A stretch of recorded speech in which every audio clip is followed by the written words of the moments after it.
Hello and welcome to the History of. I'm Richard and this is Steve. We are back together again to give our list of the best movies of 2025. All right, yay! I'll say this again, that I don't see a lot of movies during the year, and the ones that I usually do are usually very non-drama, either sci-fi, horror, something like that.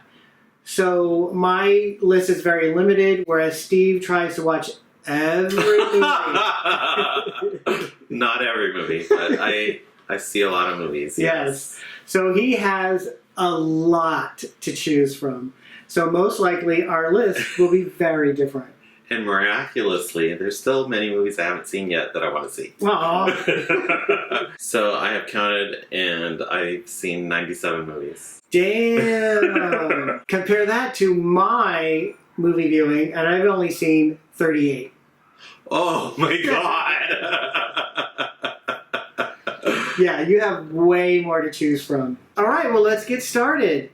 So I will go first, and we'll start with movie number 10. First, I want to show my prop. The prop. I brought a prop. Ooh. It's the poster to The Running Man. Very cool. So I thought if this appears on either our lists, we could just prop it up. That's it being a prop. And, you know, I don't normally go to movies on opening night, but that time I got off work and I was just like, yeah, I'm going to go. So I went and I got a free poster. Now I don't know what to do with it. Donate. Of the movies that I've seen, of the 38 movies that I've seen, I'm giving you the movies that I thoroughly enjoyed, that I didn't find at all disappointing in any way whatsoever. So this is how I'm grading the movies, considering the type of movies that I've seen. Number 10, The Parenting. Oh. Boyfriends Yeah. Josh and Rohan plan a weekend getaway to introduce their parents, only to discover that their rental is home to a 400-year-old poltergeist. I thought it was a lot of fun. It was brilliant, with high energy, with a lot of camp, and has a lot of heart, and is very funny. I agree. I enjoyed it very much. It's not on my top 10 list, but yeah, it was a fun movie. Yeah. And I love that the two main characters are gay. It's a gay couple, and they're a happy gay couple. Mm-hmm. And yeah, it was a lot of fun. All right. And then Parker Posey was quirky as usual, and she was great. Yeah. Oh, she sure was. I love Parker Posey so much. Oh my gosh. She really can do no wrong. Yeah, that was a good movie. I highly recommend it. My number 10 is called The Plague. In the summer of 2003, at an all-boys summer water polo camp, socially anxious 12-year-old Ben struggles to fit in amidst a ruthless social hierarchy. When he befriends Eli, a lonely outcast shunned by the others for allegedly carrying a contagious plague, Ben becomes entangled in a cruel, escalating ritual of scapegoating and fear. Okay. So, I've never heard of that one. yeah, they sort of marketed the movie as a horror movie when you see the ads and stuff, but it's not really a horror movie. It's more a movie about peer pressure and toxic masculinity and stuff in young boys. I loved it. I read one review that said it was like a horror movie with all the horror elements taken out and just the tension left in. Oh, wow. Yeah, and that's sort of what it's like. And I feel like any young boy could really relate to the stuff that happens in that film. And I don't know, I really enjoyed it. Number 9, Until Dawn. 1 year after her sister disappeared, Clover and her friends head to the remote valley where she vanished to search for answers. Exploring an abandoned visitor center, they soon encounter a mass killer who murders them one by one. However, when they mysteriously wake up at the beginning of the same night, they're forced to relive the terror over and over again.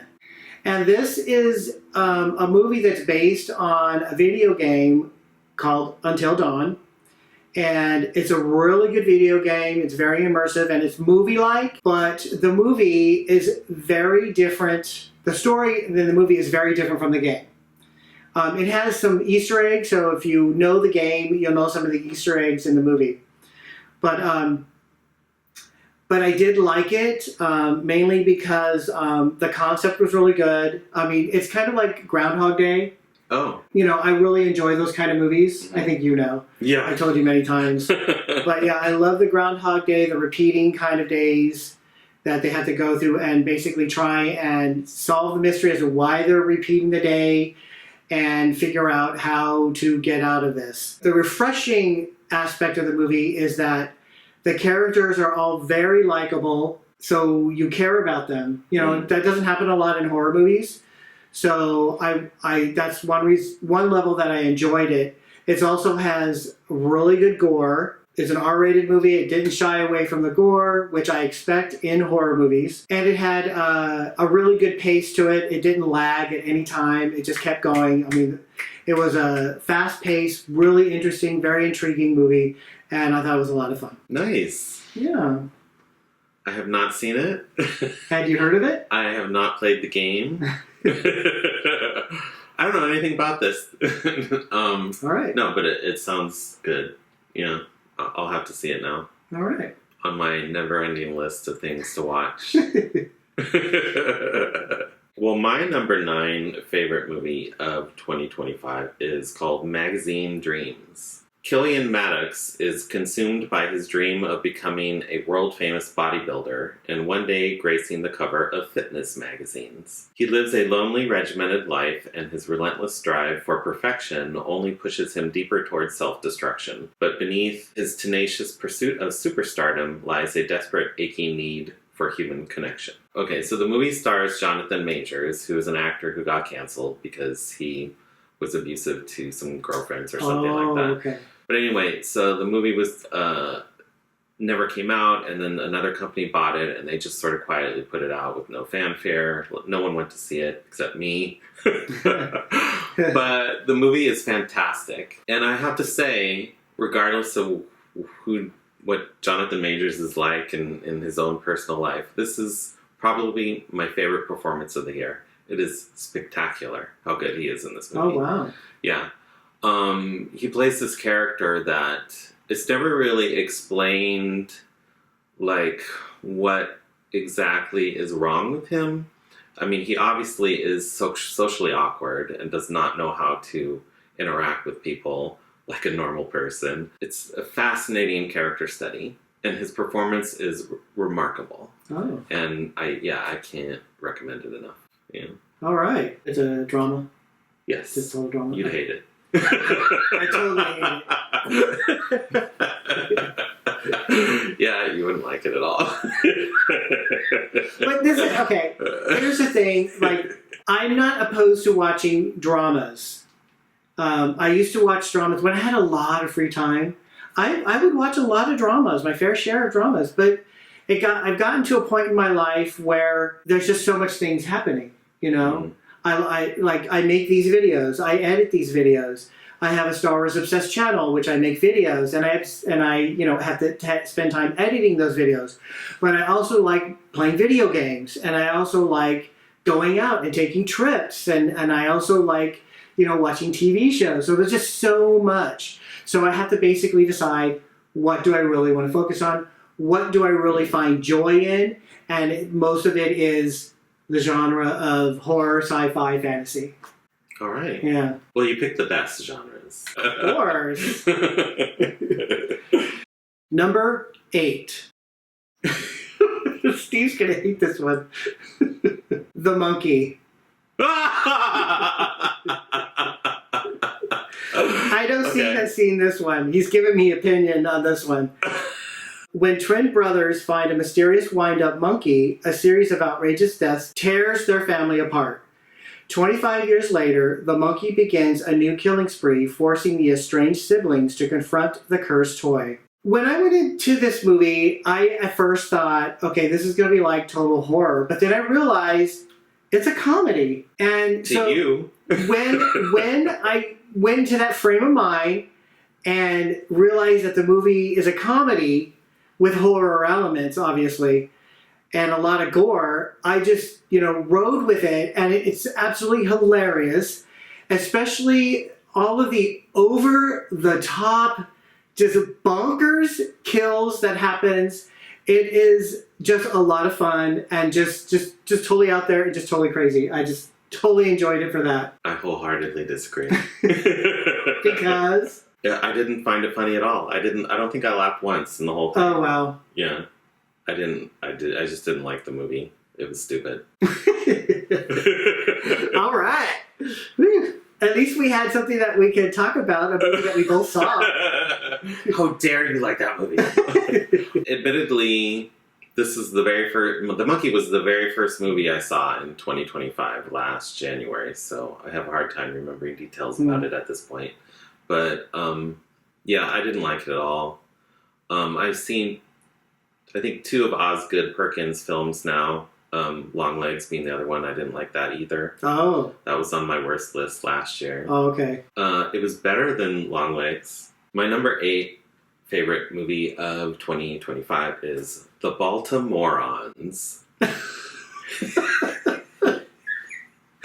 That's quite a title. I've never heard of that one. See, you already love the movie. On Christmas Eve, a down-on-his-luck comedian who can't catch a break chips a tooth and suddenly finds himself in the late-night care of a sharp-witted, no-nonsense dentist. What should have been a quick fix unfolds into an unforgettable night of unexpected twists and comic mishaps. Okay. Who's in that? It stars a guy named Michael Strassner, who gotta be one of the most gorgeous men I've ever seen in my entire life. He is so beautiful. And he even has long hair, and I hate long hair on guys, but it works for him. So he stars in it. He also wrote the movie. The whole movie takes place on Christmas Eve, and what I described is exactly what happens. He breaks a tooth, he goes to the dentist, and then all these things keep happening that it just snowballs and snowballs, and it's very funny, and it's also incredibly heartwarming. Just by the end of the movie, you're just like, oh my god, I love this movie so much. Mm-hmm. It's great, and I would probably say at this point it's probably my second favorite Christmas movie of all time. Oh. I really, really loved it. Yeah. Nice. Go see it. It's great. I think right now it's only streaming on AMC Plus, which no one has. Boo. Number 7. My number 7 favorite film of the year is K-pop Demon Hunters. Yeah. Ah, yeah. You're looking awfully golden today. Sorry. Okay, I'll shut up. When K-pop superstars Rumi, Mira, and Zoe aren't selling out stadiums or topping the Billboard chart, they're moonlighting as demon hunters to protect their fans from ever-present supernatural danger. One of the reasons why I decided to watch this movie is because I had a club at the school where I teach. I would play music videos, right? And they said, "Oh, we want to hear Soda Pop." And I said, "Oh, okay." So I said, "What's that from?" And they said, "K-pop Demon Hunters." And I said, "Oh, okay." So I put it on, and it's a really good song. It's so cute. Yeah, yeah. So I thought, oh, okay, so that's really good. So that's promising. So I decided to go ahead and see the movie. And I thoroughly enjoyed it. It's a lot of fun. Yeah. Have you seen it? Oh, yeah. Oh, good. Yeah, isn't that such a fun song? Yeah. Or a fun movie? Yeah, and Golden is a really good song. It's a great song. Yeah. Yeah. The animation is great. I love that one character, that cat-like character that kept trying to upright the plant. Yeah. It was just all a lot of fun. Yeah. Agreed. I would say my only complaint about the movie is that it included the trope where it wasn't enough that the girl defeats the demons. Mm-hmm. The boy had to come in and help. Mm. Yeah. So besides that, I did thoroughly enjoy the movie, and the songs were a lot of fun. The characters are fun. Yeah, it was just brilliant. I agree. It's a great movie. Yay! Yeah. Another one. Yeah. Okay, my number 7 is a movie called Black Bag, a gripping spy drama about A gripping spy drama about legendary intelligence. I can't talk today. I'm not an actor. A gripping spy drama about legendary intelligence agents, a married couple, George and Catherine Woodhouse. When she is suspected of betraying the nation, George faces the ultimate test: loyalty to his marriage or his country. What should he do? Therein lies the drama of the film. A film directed by Steven Soderbergh. It's got a brilliant script. It's twist after twist after twist. You don't know what the fuck's going to happen. And that was the best thing about the movie. I love movies like that where you have no clue where it's going. Because you don't know who to trust. You don't know, then this happens and you're like, then you don't know who to trust and you don't know. It's spectacularly well-written script, fabulously directed by Soderbergh, who's such a good director, and I highly recommend it. I think you'd like it. Yeah. Yeah. I like spy movies. Yeah, I think you'd like it. Okay. Yeah. Number 6. Freakier Friday. Woo-hoo! Yay! 2 decades after a strange incident of body swap, Anna's blended family faces new challenges. Tess and Anna discover the body swap incident repeats with the next generation of family members. My thing is that I love these type of movies, like there's a Groundhog Day repeating, but the body swap movies are another type of movies that I really enjoy. Mm-hmm. And no matter where it is, who's in it, I like to see these movies. And I don't think there's ever been one that I've never enjoyed. I agree. Yeah. Okay. Like yeah. Father, Like Son. I mean, like all of them. Yeah. They're all fun. Yeah, they're all just fun movies to watch, and how the situation rolls out with them being in different bodies. Yeah. But this one, in this case, it's just really funny. Freaky. That's another one. Freaky. Oh, Freaky. Yeah, Freaky. Phenomenal. That one's brilliant. Phenomenal. Yes. Jamie Lee Curtis and Lizzie Lohan are fantastic and very funny. Mm-hmm. The whole scene in the record store is absolutely fucking brilliant. One of the Laughing best my ass scenes off. of the year, hands down. That record store scene alone is worth watching the movie. Yeah. Jamie Lee Curtis. I can't even begin how much I love Jamie Lee Curtis. Yeah. It's just brilliant. And it helps that the movie has a lot of heart. Yeah. And these people care for each other, and they want to do everything that's best for each other. And there's no cynicism in it. And they just love each other, and they're trying to figure out how to solve the situation and make it right for everybody. And I just absolutely loved it. I agree. Yay! Yeah. It's not on my top 10, but it was a contender. Mm. Yeah, I absolutely love it, and I agree with everything you said. Yay! Yeah. All right. Yeah.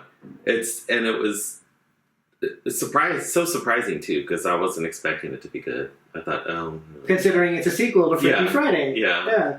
Like how could they, do any better than that, right? Yeah. I was watching an interview with Jodie Foster, and she was talking about, she was like, do you know if you do a Google search in Freaky Friday for Freaky Friday, the Lindsay Lohan movie comes up, and my movie doesn't exist anymore.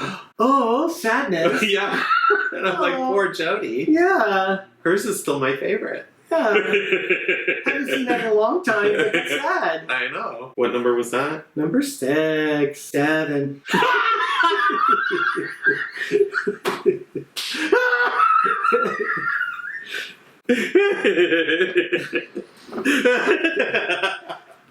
Okay.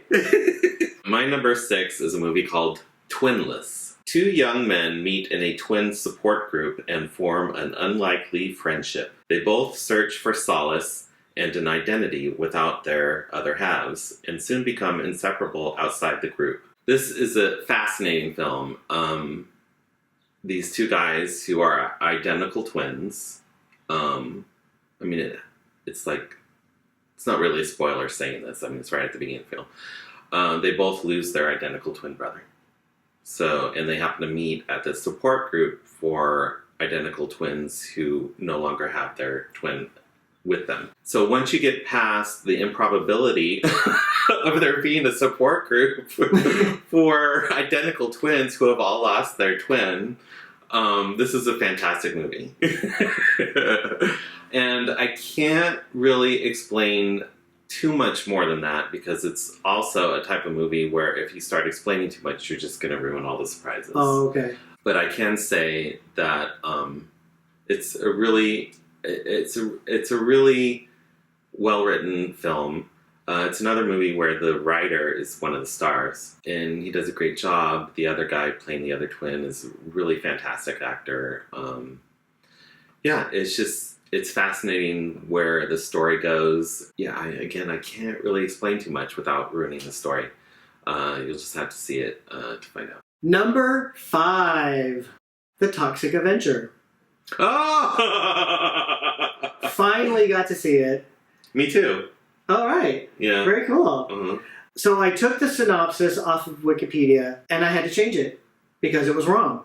Oh. So here's my synopsis corrected. A janitor becomes a social outcast when he is thrown into radioactive waste by a thug at a chemical factory and he turns into a mutant. However, he soon uses his newfound superhuman strength to battle slimy criminals and its corrupt CEO. I thoroughly enjoyed this. It was a lot of fun. It was over the top. It was, the gore was just insane. The color palette, everything was just bonkers and out there, and it was a lot of fun.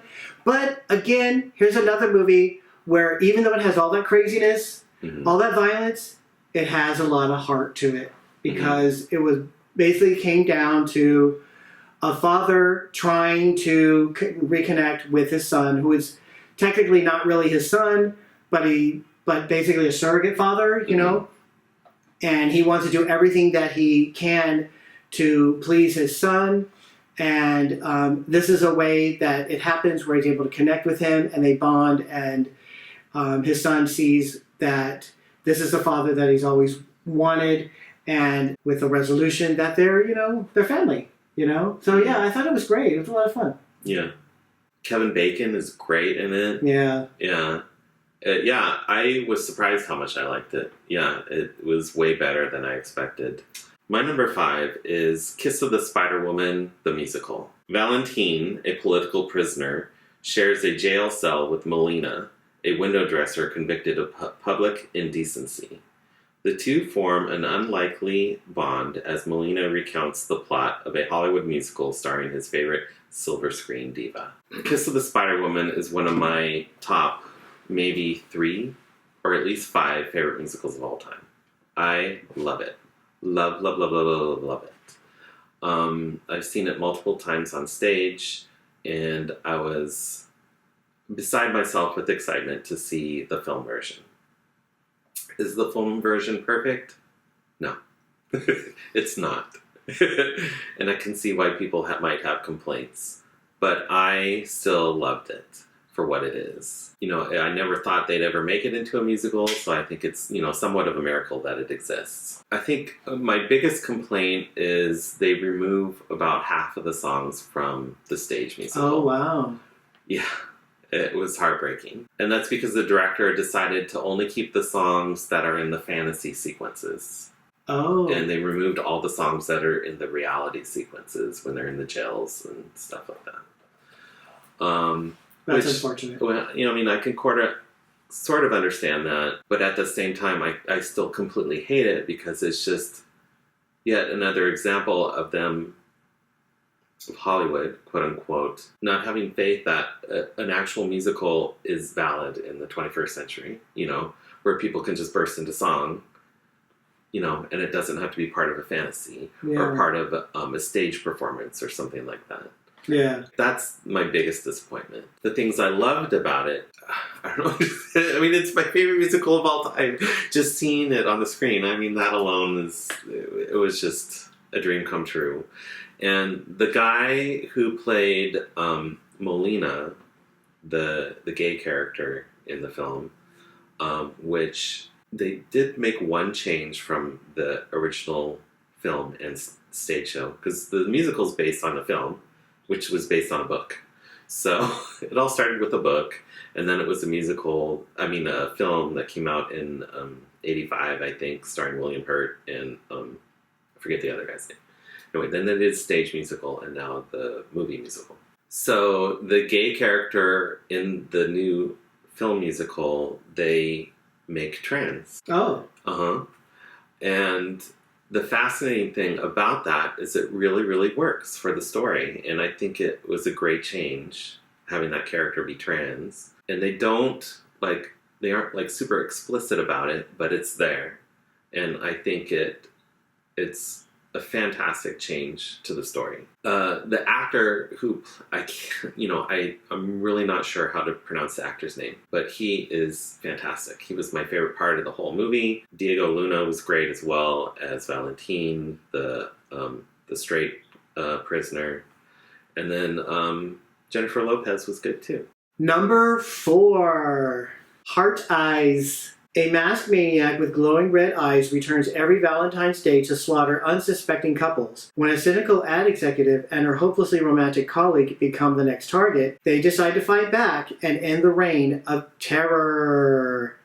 It's a new trend that I really like. It's basically a mashup of 2 types of genres. Kind of like Totally Killer is a mashup of time travel and slasher.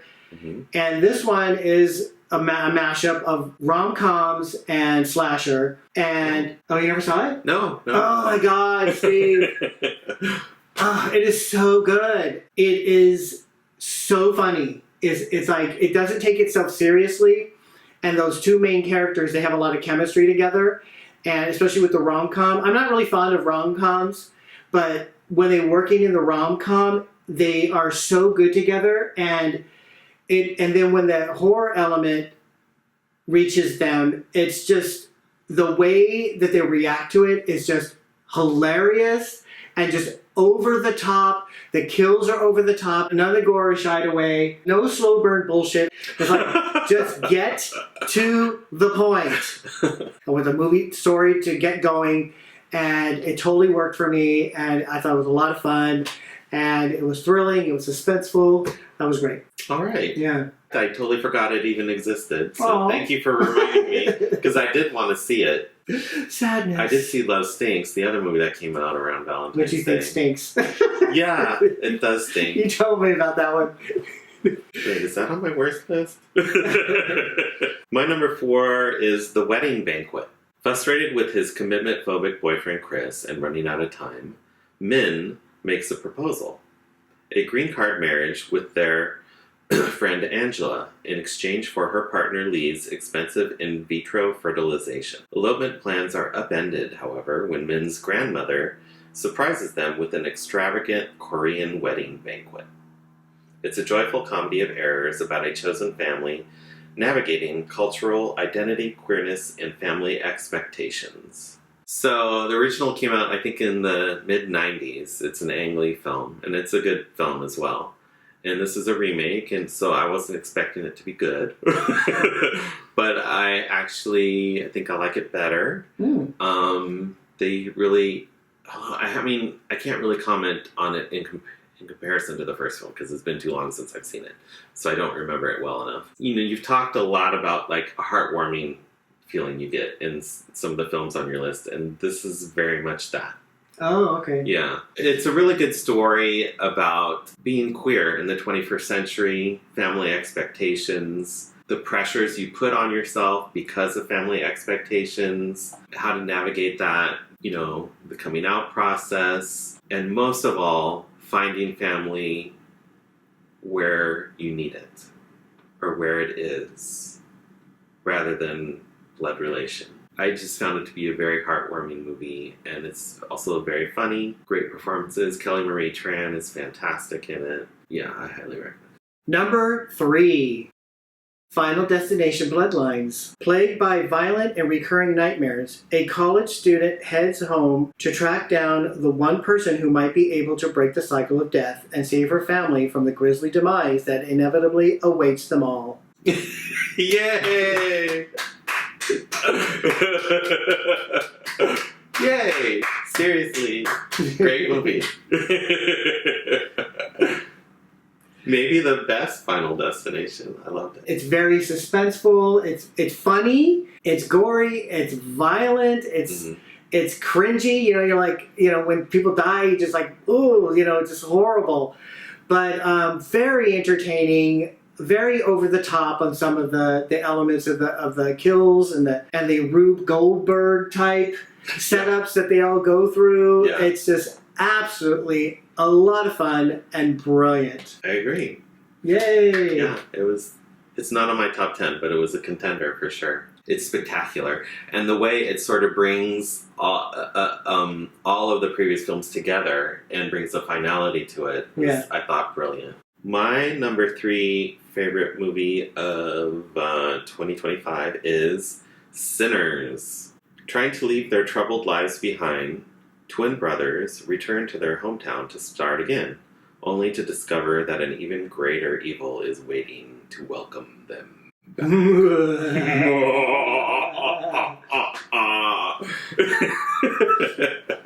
My second movie about twins on my top 10. Yeah. Have you seen it? I have seen it. Oh, okay.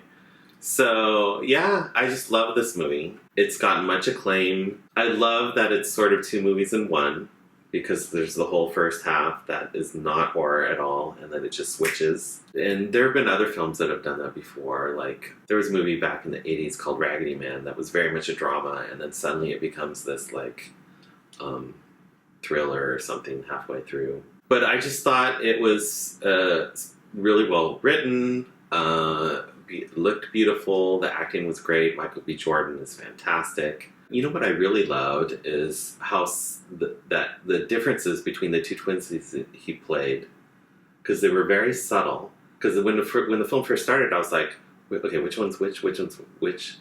He didn't like make them so obnoxiously different from each other that you would know immediately. Yeah. I mean, it was very subtle, and so you could like learn, so you know which one is which, and I loved that. But the horror elements were amazing. The ending was amazing. I don't know. I loved everything about it. You didn't like it? Oh no!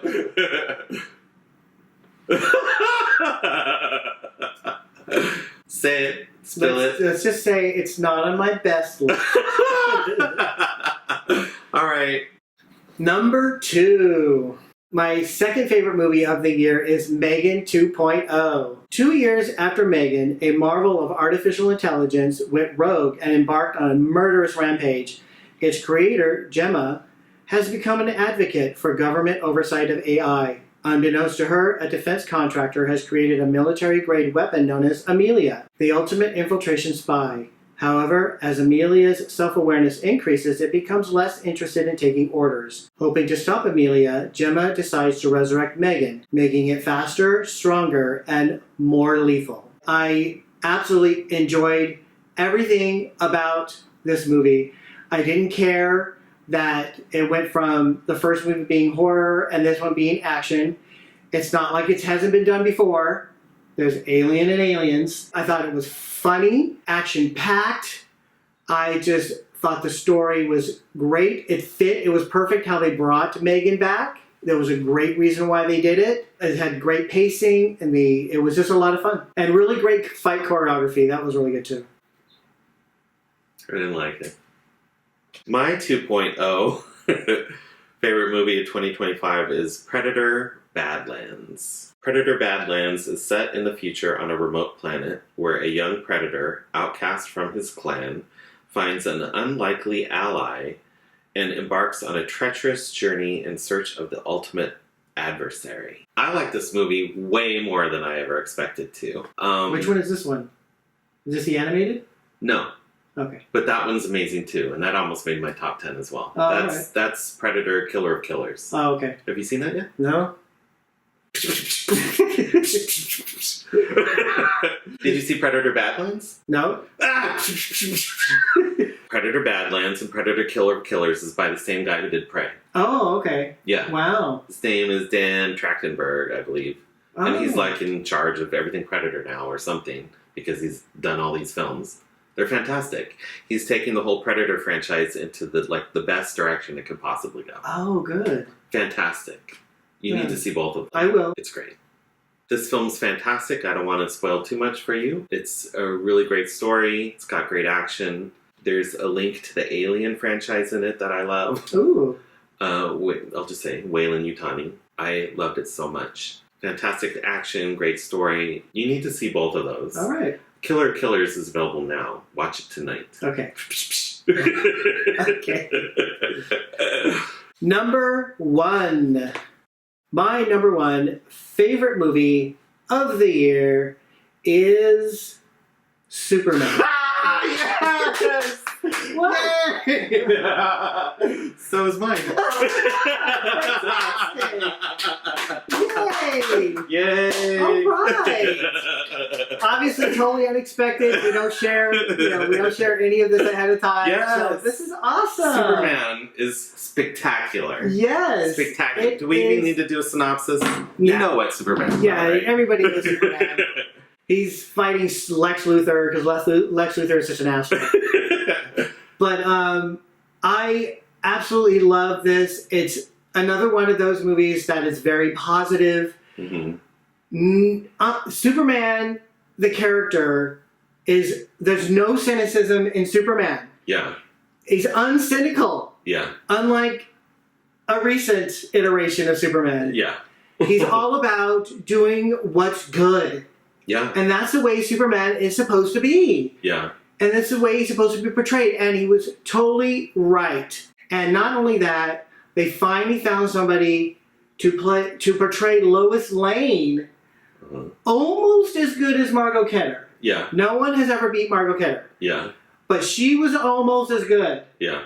Agreed. And then bringing in Crypto was, brilliant because what I love about it, and I think it was a good way of bringing in a character that could do things that Superman can't do.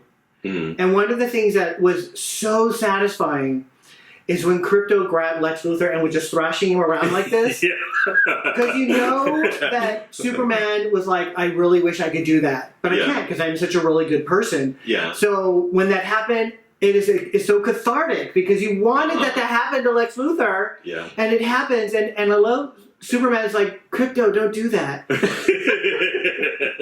It was just a lot of fun having the Justice Gang in there. And that was this comedy gold. It was just brilliant. I agree. Yeah. I loved everything about this movie. It's spectacular. Far and away my number 1. Better than anything. I think overall it was a really ho-hum year for movies. My top 10 list is like, okay, 10 through 2, and then there's Superman. Superman is something to be excited about. Yeah. It is spectacular. I mean, everything you just said, that times 10 is how I feel. I mean, I walked out of that movie just crying, and I was like, this... I'm getting emotional just thinking about it. It's like, the world is, our real world outside is going through a lot of upheaval. And for me, the film was like a balm of decency. Yeah. Just washed right over me after I watched that. Yeah. Oh my God. I loved it so much. So much. And the whole story with his parents and how he realized who his true parents were, that was beautiful. Yeah. That was a beautiful ending. Yeah. Oh yeah, I agree. Oh my God. I cannot recommend this movie enough. Yeah. Really, ditch any preconceived notions you might have about it and just watch it. Yeah. It's spectacular. Spectacular. I can't recommend it enough. By far, number 1. Yay! I think this might be the first time we've ever agreed on a number 1 movie. I agree. Yeah, it is. Yeah. Wow! Yay! Yay! Awesome. So that was our list of the top 10 favorite movies of the year 2025. If you enjoyed this video, give it a thumbs up and click subscribe. I want to thank Steve for joining me in doing this top 10 list. Oh, Thank you, Steve. Thank you for joining me. You're welcome. This is our third time. Yeah. And thank you once again for watching, and see you on the next The History of. Ta-da!